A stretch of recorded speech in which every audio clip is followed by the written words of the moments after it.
पान आहे ना वडाचं, तर ते पण लागतं आपल्याला आता पूजेला, तर ते उलट्या दिशेने ठेवायचं असं मला केंद्रातून सांगितलं. आणि ते पण हे जे देठ आहे ना ते भिंतीकडे असे ठेवून त्याच्यावर मस्त असं तुपात आपलं छानपैकी बारीक आचेवरती हे होतंय तोपर्यंत थोडेसे बदाम, त्यानंतर वेलची.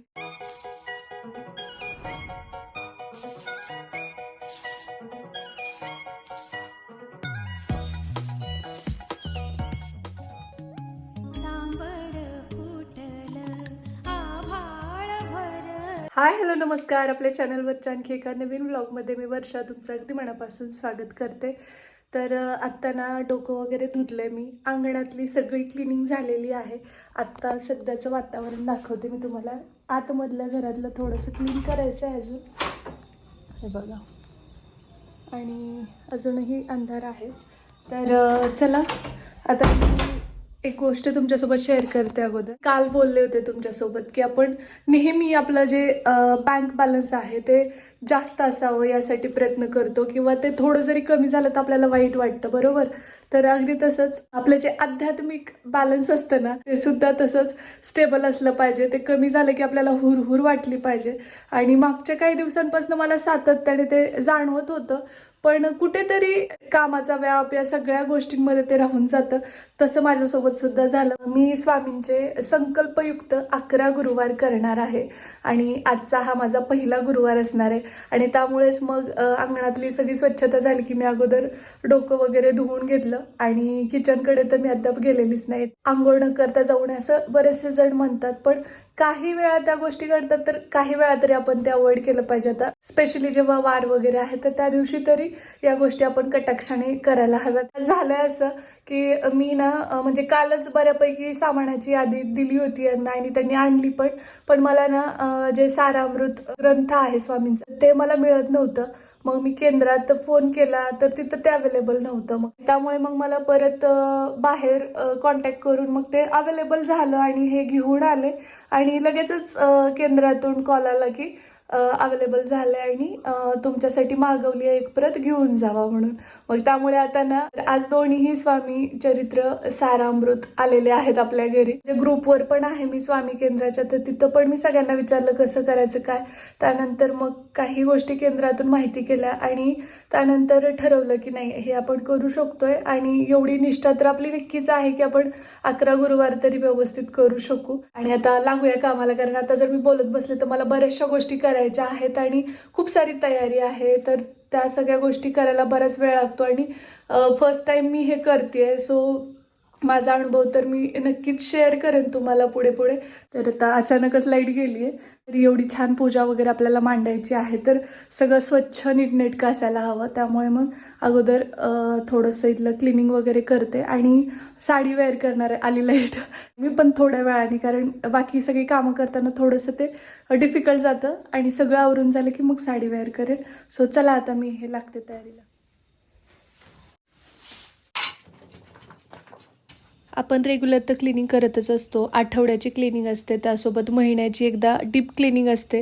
तर या सगळ्या गोष्टी यावेळी मी तितक्या जास्त कटाक्षाने केलेल्या नाही आहेत गावाकडून आल्यापासून, कारण यांच्या तब्येतीचे काही इश्यू चाललेले आहेत ते तुम्हाला माहितीच आहे.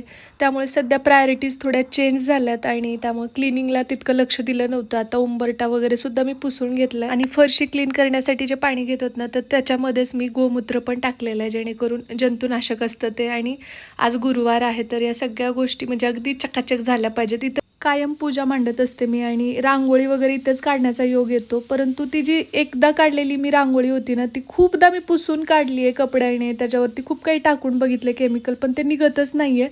आज विम जेल टाकून घासून घेते तरीसुद्धा बघा ते तितकं जास्त असं कलर तिथून रिमूव्ह होत नाही. काही काही कलर खूप जास्त असे जिद्दी असतात, जसे जिद्दी दाग ना तसं. तर भिंतीच्या तिथे पण बऱ्यापैकी मी डेकोरेशन वगैरे पूजेच्या वेळी करते किंवा आपण काहीतरी चिकटवत असतो, तर त्यामुळे भिंती पण मी पुसून पुसून घेतल्या, कारण जिथे आपल्याला पूजा मांडायची आहे तर ते सगळं स्वच्छ असणं सुद्धा तितकंच जास्त गरजेचं आहे. माझं आत्तापर्यंतचं ऑब्झर्वेशन किंवा माझ्या गाठीशी असलेले अनुभव सांगायचे झाले तर ना, जेवढे काही सणवार असतात किंवा कुठलाही फेस्टिवल असेल, समारंभ असेल, तर सगळ्यात अगोदर पहिली प्रायोरिटी ती क्लिनिंगची असते आपली, आणि त्यानंतर मग बाकीच्या गोष्टी आपण करायला घेतो.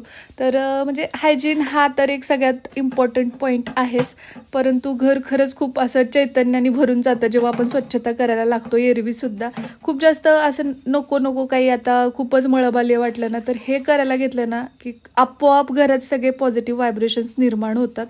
तुम्हाला असा कधी अनुभव आला आहे का मला सांगा. मला तर नेहमी येतो. आणि आता हे माझ्या मागचे कबड वगैरे दिसत आहेत ना, तर ते लाकडी असल्यामुळे ना त्या कंपार्टमेंटवरती थोडंसं असं डाग वगैरे पडलेत, कारण तिथं भांडे घासले की ते शिंतोडे वगैरे पडतात, तर ते पण मी क्लीन करून घेते. आणि मी जसं सांगितलं की यावेळी ना तितकं जास्त क्लिनिंगला लक्ष दिलेलं नाही, त्यामुळे थोडंसं मेसी वाटू शकतं तुम्हाला, पण जसे हे रिकवर होतील तर मी नक्कीच प्रयत्न करेन. अजून क्लिनिंग पूर्णपणे झाली आहे. आता हे सगळं वाळेपर्यंत वगैरे इथलं तर मी लिटरली असं घासून काढले ते रांगोळीच्या तिथे, पण थोडासा कलर अजून बाकीचा आहे, ते निघतच नाही. अगदी फरशीला असं पकडून ठेवल्यासारखा तो कलर, म्हणजे जातीवंत कलर आहे असं म्हणायला हरकत नाही. तर हे वाळू देऊ आपण. तोपर्यंत मी पूजेचं साहित्य सगळं एकत्र करते आणि चेंज करते आणि मग भेटते तुम्हाला. तर साडी चेंज केली आहे मी आणि केस थोडेसे मोकळे सोडते आता, कारण इथं जास्त ओले राहतात बांधून ठेवल्यानंतर, त्यामुळे मग आता काही विंचरत बसत नाही मी. जस्ट क्लचर लावणार आहे. चला आता ना मी काय काय साहित्य घेतले ते दाखवते तुम्हाला. गुरुवार करायचे असतील तर सगळ्यात पहिला नियम हा आहे की लवकर उठून प्रातःविधी उरकून सूर्योदयाच्या अगोदर स्नान करून मग आपण पूजा करायची असते. तर इथं पाटाच्या खाली स्वस्तिक काढून घेतलंय, त्यावरती पाट स्वच्छ पुसून मग तो ठेवलाय. चौरंग असेल तर अतिउत्तम, पण माझ्याकडे नाहीये. त्यावरती नारंगी किंवा पिवळं वस्त्र अंतरायचे आणि ते वस्त्र नवीन असावं. स्वामींना गजरा, हिना, अत्तर खूप आवडतं, तर अशा काही गोष्टी असतील तर अतिउत्तम. एवढं सगळं तयारी करायला बराच वेळ गेला खरं तर. दाखवते मी काय काय आणले. ताजी पानं, त्यासोबत ताजी फुलं आणलीत, आणि हे जे पान आहे ना वडाचं, तर ते पण लागतं आपल्याला आता पूजेला, तर ते उलट्या दिशेने ठेवायचं असं मला केंद्रातून सांगितलं. आणि ते पण हे जे देठ आहे ना ते भिंतीकडे असे ठेवून त्याच्यावर स्वामींची स्थापना करायची. ते मी पुढे सांगेन तुम्हाला, म्हणजे मी यातली तज्ज्ञ नाहीये. मी पहिल्यांदाच स्वामींचे 11 गुरुवार करते आणि हा माझा पहिला गुरुवार आहे. आज संकल्प पण घ्यायचा आहे आणि त्या सगळ्या गोष्टी जसं मला केंद्रातून सांगितलं अगदी तशा पद्धतीने मी करणार आहे. आणि त्यानुसारच मी साहित्य पण सगळं कलेक्ट केलं, कारण की मी त्याची लिस्ट कालच म्हणजे घेतली होती की काय काय लागणार. तर थोडक्यात दाखवते मी तुम्हाला, कारण तसं तर साहित्य खूप सारं आहे, पण बऱ्यापैकी गोष्टी घरातल्याच आहेत. तर कुठलाही म्हणजे देवाची पूजा करताना सगळ्यात अगोदर आपण ना दिवा प्रज्वलित करून मग करत असतो, तर तिथून सुरुवात करू. इथं हा तुपाचा दिवा, म्हणजे 2 दिवे घेतलेत मी तूप घालून. त्यासोबतच नैवेद्यासाठी तुरतास साखर आणि त्याच्यावरती तुळशीचं पान, इथं पंचामृत, त्यासोबतच इथं हे खोबरं, म्हणजे गणपती बाप्पाला गुळ खोबरं अर्पण करायचं त्यासाठी. त्यानंतर विड्याची पानं आणि गणपतीची प्रतिकृती म्हणून आपण सुपारी पुजतो, एक नाणं, त्यासोबत अष्टगंध, घंटा, त्यासोबत उदबत्ती, जे काही धूपदीप असतं आपलं ते सगळं लागतंच पूजेसाठी, आणि कापूर वगैरे. तर अजून काही गोष्टी आहेत तर अक्षता, ह्याच्यामध्ये आपल्याला हळदी कुंकू वगैरे मिक्स करायचं. त्यानंतर वडाचं पान आणि अर्थातच फुलं तर लागणारच आहेत. कुठलीही पूजा फुलांशिवाय पूर्ण होत नाही. आणि स्वामींचं श्री स्वामी चरित्र सारामृत पहिल्यांदाच आणलंय हे, तर आज मी पहिल्यांदा वाचणार आहे. पण आज प्रत्यक्ष अनुभव घ्यायची ही वेळ आहे. तर खरंच खूप खुश आहे मी या बाबतीत, की म्हणजे ज्याच्या भाग्यात असतं त्याच्याकडून स्वामी करून घेतात असं खूपदा ऐकले, तर आज मला त्यांनी निवडलं. आणि हे 11ही गुरुवार म्हणजे कसल्याही प्रकारचं विघ्न न येता पार पाडावेत एवढीच इच्छा आहे. आणि त्यासोबत नारळ पण लागतं आणि तामण, त्यानंतर नैवेद्याचं पात्र, त्यानंतर कापूरदाणी, अशा बऱ्याचशा गोष्टी, रांगोळी वगैरे. आणि याच्या खाली मी व्यवस्थित चोखंदळपणे स्वस्तिक काढलंय. स्वस्तिक काढल्यानंतर मग इथं पाठ ठेवलाय आणि केशरी वस्त्र अंथरून घेतलंय. खरं तर माझं कुठलंही म्हणजे देवाचं वगैरे चॅनल नाहीये, पण मी जे करते ते मी तुमच्यासोबत नेहमीच शेअर करत असते. स्वामींना मोरपीस खूप आवडतं म्हणून मग हे गावाकडनं आणलेली इकडच्या बाजूने अशी 2 मोरपीस बंच आहे तो लावलाय. आणि केशरी वस्त्र नवीनच हे ब्लाऊज पीस आहे तर ते अंतरलंय. आणि हा जो पाट आहे ना हा महिनी दिलेला आहे, तर मी याचं उद्घाटन या शुभ कार्यासाठी केलंय. पटकन पूजा मांडून घेते. सगळ्यात अगोदर आपण दिवा प्रज्वलित करूया.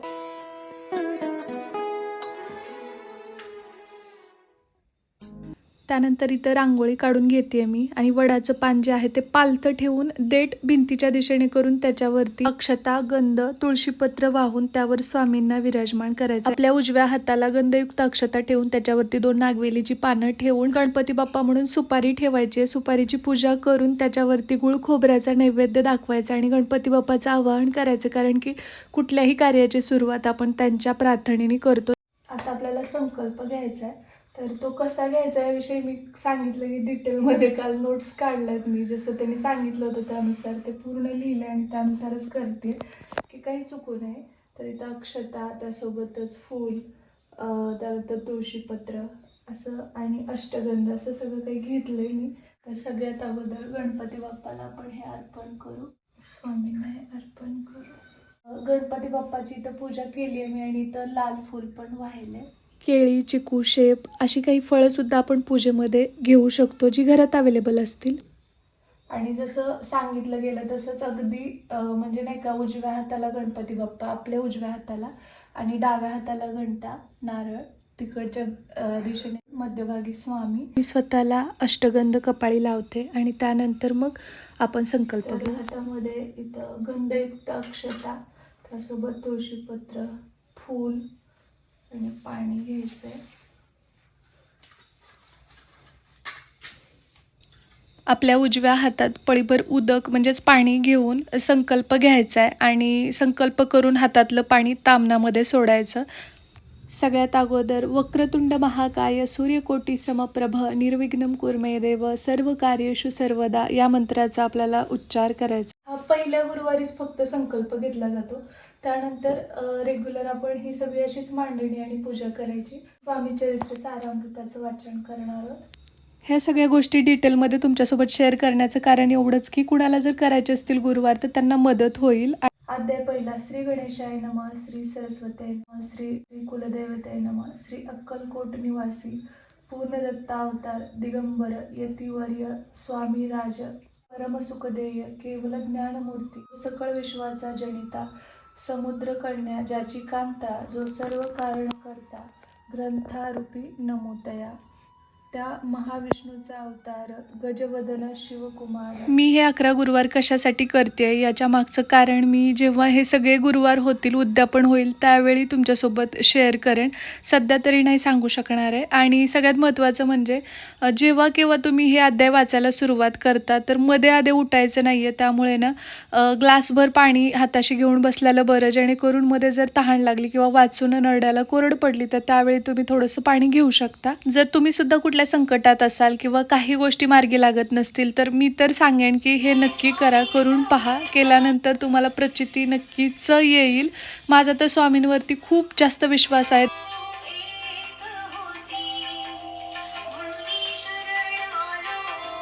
आरती झाल्यानंतर स्वामींना प्रसाद अर्पण करायचा आहे. जे अवेलेबल आहे ते तुम्ही करू शकता. तुम्ही उपास नाही केला तरी चालतो, पण तुमच्यावरती आहे. जर तुमची इच्छा असेल तर तुम्ही करू शकता.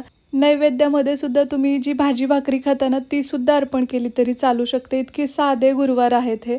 पण जर आपल्याला स्वतःला वाटत असेल की नाही काहीतरी छान करूयात तर आपण बनवायचं. तर आता छान अशी पूजा झाली आहे आणि म्हणजे खूप सुंदर वाटते. 21 अध्याय आहेत. मला अध्याय पण माहिती नव्हते ॲक्च्युली. खरं जे आहे ते सांगायला काहीच हरकत नाही. आणि श्री स्वामी चरित्र सारामृत ग्रंथ पहिल्यांदा वाचला. खूप काही घेण्यासारखं आहे आणि एकदा तरी अक्षरशः डोळे भरून आले. म्हणजे मला असं ते हे झालं की कुठेतरी ते आपल्याशी किती रिलेट करतं ह्याची जाणीव झाली. आणि खूप सुंदर अध्याय आहेत आणि बऱ्याच गोष्टी शिकण्याजोग्यात. आता आरती वगैरे झाली आहे. इथं मी स्वामींना तुर्तास साखर आणि तुळशीपत्र अर्पण केलंय. थोड्या वेळाने म्हणजे जरासं आवरते बाकी, आणि मग स्वामींसाठी मी छानसा नैवेद्य बनवणार आहे. तर तो असणार आहे कोणता ते पुढे तुम्हाला मी सांगेनच. तर चला मी अगोदर सगळं आटोपून घेते, कारण की बाकीच्या गोष्टी पण आवरायच्या आहेत. ते झाल्यानंतर मग कंटिन्यू. आता स्वामींसाठी आपल्याला प्रसाद बनवायचा आहे. बेसनाचे लाडू खूप आवडतात स्वामींना, तर मी इथं 2 कप बेसन साधारण घेतले. सगळ्या जणींनाच रेसिपी बऱ्यापैकी माहिती आहे. काही जणी बेसन पीठ अगोदर भाजून घेतात आणि काही जणी तूप टाकतात. तूप वितळलं की मग त्यात बेसन पीठ भाजून घेतात. प्रत्येकीची पद्धत वेगळी आहे. 1 कप ऑलरेडी टाकलंय मी, अजून 1 कप टाकते. फ्लेम आहे ना गॅसची ती एकदम बारीक ठेवली. कमी पासून जास्ताकडे जायचं आपल्याला. भाजत भाजत मी साखर पण वाटून घेते आणि त्याच कपाच्या मेजरमेंटने मी इकडे साखर पण घेते. स्वामींसाठी तर बनवायचे आहेतच, पण बाकी जे एक्स्ट्रा होतील तर ते सगळेजणच खाणार, त्यामुळे मग जास्त गोड खात नाहीत हे पण श्रीफळ. 1.5 कपाच्या अंदाजाने मी वाटून घेते.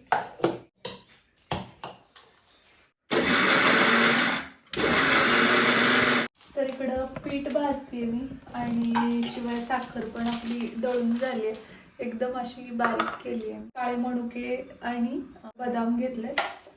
आपण आपल्या चॉईसनुसार टाकू शकतो, आणि विलायची शिवाय तर लाडू म्हणजे होतच नाहीत मला वैयक्तिक वाटतं, कारण ह्याचा जो स्मेल आहे ना तो जबरदस्त येतो लाडवामध्ये. तर ही जी विलायची आहे ना ती सोलून घेते मी, आणि मग ती पण मिक्सरला फिरवून त्याची पावडर बनवून घेते. आणि लहान मुलं जर तुमच्यात असतील आणि हे काजू बदाम काढून टाकत असतील तर बेस्ट ऑप्शन की जेव्हा आपण वेलची वाटून घेतो ना तर त्यावेळेसच हे काजू बदाम वगैरे सगळं मिक्सरला फिरवून घ्यायचं आणि याच्यामध्ये मिक्स करायचं. ते ओळखूच येत नाही, पावडर बनते त्याची, आणि त्यामुळे मुलं खातात आपोआप, त्यांना बाजूला सिलेक्टच करता येत नाही. तर शेवटी आपण पण आई होत ना, थोडं जास्त डोकं चालवायला पाहिजे मुलांपेक्षा. छान असं आपलं पीठ भाजलेलं आहे, पण ही आमच्या आईची पद्धत आहे. ती म्हणते की म्हणजे अजिबात पिठाळ लागत नाही, त्यामुळे ना अगोदर भाजून घ्यायचं. आणि आता याच्यामध्ये 1 कप मी हे आपलं घरचं गावरान तूप जे असतं ना, साजूक तूप, तर ते वापरते. भाजल्यानंतर हे असं दिसतं, थोडंसं त्याचा कलर चेंज होतो.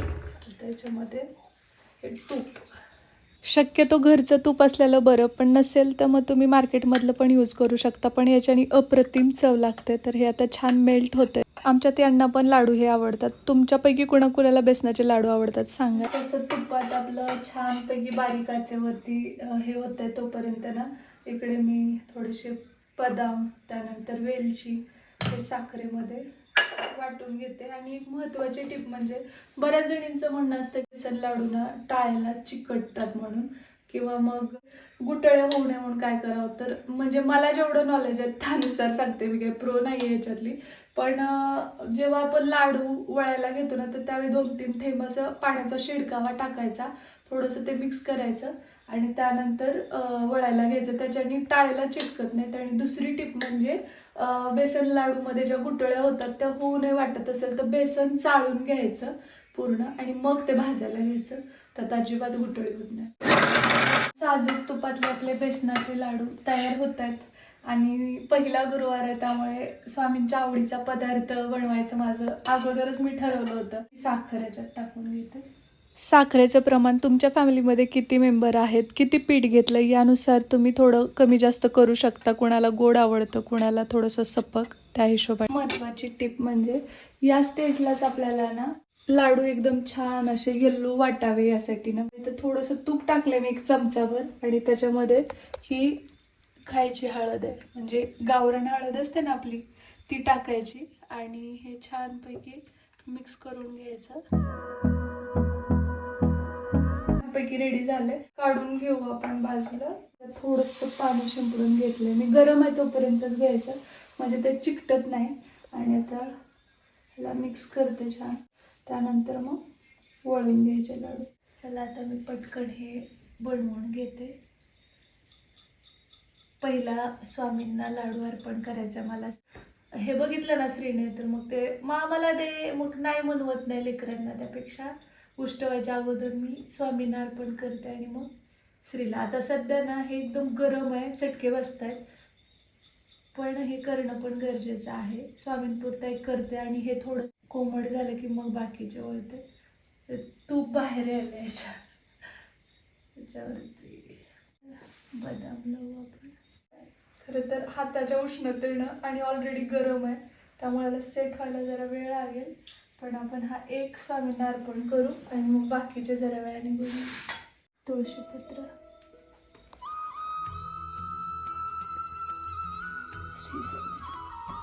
छान अशी सागर संगीत पूजा झाली आहे आणि खूप प्रसन्न वाटतंय खरं तर. आणि श्रीने बघितलं काय केलं ते काहीही चालू असतं त्याचं. इथं हे गाई, ह्या 2 गाई आहेत म्हणे, त्यांच्यासाठी त्यांनी या इथं चारा टाकला आणि मला म्हणे मा तुझा उपवास आहे ना तसाच गाईंचा पण उपवास आहे आणि त्यामुळे ना त्यांनी काही खाल्लेलं नाहीये, चारा तसाच ठेवला आहे. आणि इकडे हा ट्रे इकडे घेतला आणि ते घर बनवले म्हणे, काय काय केले इकडच्या बाजूने वगैरे बरंच काही काही केलंय त्याने. तर असं सतत चालू असतं. पहिलाच गुरुवार होता पण भुकेच्या बाबतीत होतं ना की ज्या दिवशी आपल्याला उपवास आहे त्या दिवशी जास्त क्रेविंग झाल्यासारखं वगैरे होतं, तर तसं अजिबात झालेलं नाही. म्हणजे एक स्थैर्य किंवा शांतपणा जो असतो ना तो मला जाणवला. असं असतं ना की नाही खूप भूक लागली आता काहीतरी खायचंय, चहा प्यायचं, हे कर, असं काहीच वाटलं नाही. तुम्ही जर कधी गुरुवार केले असतील तर तुमचा अनुभव सुद्धा मला कमेंट बॉक्स मध्ये नक्की सांगा. A few moments later. झोपले पिल्लू. आज जरा तब्येत अशीच आहे त्याची आणि थोडस नाही का कोंबेजलाय, कारण त्याला कफ झालेला. काल औषध पण दिलं होतं. थोडस डिहायड्रेट झाल्यासारखं होतं त्यामुळे मग एनर्जेल वगैरे आणलं होतं यांनी आणि त्याला दवाखान्यात पण नेऊन आणले कारण की विकनेस येऊ नये. हो तेच ना, लवकर दाखवलेलं चांगलं असतं. त्यामुळे आमचे फॅमिली डॉक्टर आहेत जवळ, त्यामुळे त्यांना दाखवून आलो. बघितलंय आज, सांगतो आज दिवसभर खूप प्रसन्न वाटलं. म्हणजे मी विश्रांती घेत होतो आणि हिचं ते पूजेची तयारी वगैरे हे चालू होतं आणि कॉन्स्टंट मला वाटतं ते 2-3 तास बसलेली होती ती वाचत. त्यामुळे ना खूप भारी वाटलं. घरामध्ये आज वेगळंच वातावरणाचं. म्हणजे कसं ते अध्याय वाचायला लागलं ना तर मध्ये उठायचं नसतं. हा ना. आणि त्यामुळं मग ते पाणी वगैरे घेऊन बसलेलं बरं पडतं जवळ, जेणेकरून जर घशाला कोरड पडली तर तिथंच प्यायचं पण उठायचं नाही असा नियम आहे.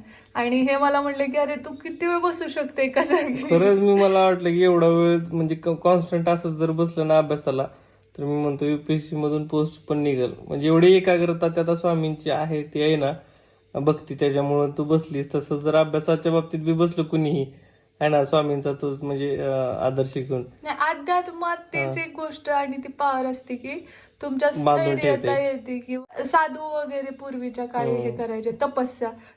सकाळी 4ला उठून कंटिन्यू नॉनस्टॉप तिचं म्हणत असायचं. तो प्रकार जो आहे ना तो तुम्हाला स्थैर्य किंवा मनाची शांती किंवा एका गोष्टीवरती फोकस्ड होणं शिकवतं. म्हणजे अध्यात्म असंच नाहीये, तर त्याच्या मागे खूप मोठं लॉजिक पण आहे, सायन्स पण आहे. आणि ते जी एकाग्रता आहे ना ती जर आपण आपल्या आयुष्यात वेगवेगळ्या क्षेत्रात वापरली ना तर खूप पुढे जाऊ शकते. मग आता करू का MPSC? खरं सांगायचं कर, पण कसं माहितीये का थोडस बघूया आपण, नंतर प्लॅनिंग करू या गोष्टीची. खूप इच्छा आहे तिची बरं का, सारखं मला म्हणत असते काहीतरी पर्याय करावा लागणार. ह्या दोघांचा आराम चाललाय, माझं आणखी थोडंसं आवरायचं राहिलंय. ते झालं की मग व्लॉग आजचा हा मे बी रात्री 9ला येईल कदाचित. तसं तर मी पूर्ण प्रयत्न करेन की आपल्या रेग्युलर वेळेत म्हणजे 1 वाजता यावा या हिशोबाने. पण श्रीचं पण थोडंसं तब्येतीचं हे चाललंय, तर त्यामुळे बघू कसं काय होतं. तो उद्या जर छान रिकवर झाला, ठणठणीत उठला ना तर मग मी लवकरच एडिटिंगला वगैरे घेईन, वेळेत येईल व्लॉग. पण जर सपोज त्याला जर तेवढं काही वाटत नसेल हेल्दी तर मग मला त्याला पण लक्ष देणं गरजेचं आहे. त्यामुळे रात्री 9 पर्यंत तरी येईलच, कारण की एडिटिंगला थोडासा वेळ लागू शकतो. त्यांची झोप चालली आहे. झोप आली आता मला. या सो लकी. मी लकी काय कारण एवढी छान बायको मिळाली माझी केअर करणारी. त्यामुळे लाडू आवडले तुम्हाला? हो खूप छान झाले, ते मस्त स्वादिष्ट झाले. ते विलायची टेस्ट वगैरे ना खरं सांगतो 1 नंबर. आणि मला वाटत होतं की लाडू बघितल्यास हा नेल की मला पाहिजे वगैरे, परंतु त्याची तब्येत ठीक नसल्यामुळे त्याला काही खावंसं तितकं वाटत नाहीये. तर त्यामुळे मग जास्त तर लिक्विड बेस द्या म्हणले डॉक्टर, त्यामुळे त्याला थोडंसं पातळ पदार्थच देतोय आम्ही. कशी वाटली पूजा वगैरे, काही माझं चुकलं असेल तर कमेंट बॉक्समध्ये सांगा. पण तसंही मी ना म्हणजे पूर्ण विचार करून त्याविषयी पूर्ण माहिती घेऊन केंद्रातून वगैरे बाकी सगळे जे सोर्सेस आहेत तिथून माहिती घेऊन मगच ते सगळी पूजा मांडली होती. पण तरी सुद्धा कुठे जर चुकलं असेल, कारण शेवटी आपण माणूस होतो आणि चुका आपल्याकडनंच होतात, तर दिलगिरी व्यक्त करते. तर चला, कसा वाटला ब्लॉग सांगा. भेटूया लवकरच उद्याच्याच नवीन ब्लॉग सोबत. तोपर्यंत जय हिंद, जय महाराष्ट्र, जय जिजाऊ, जय शिवराय.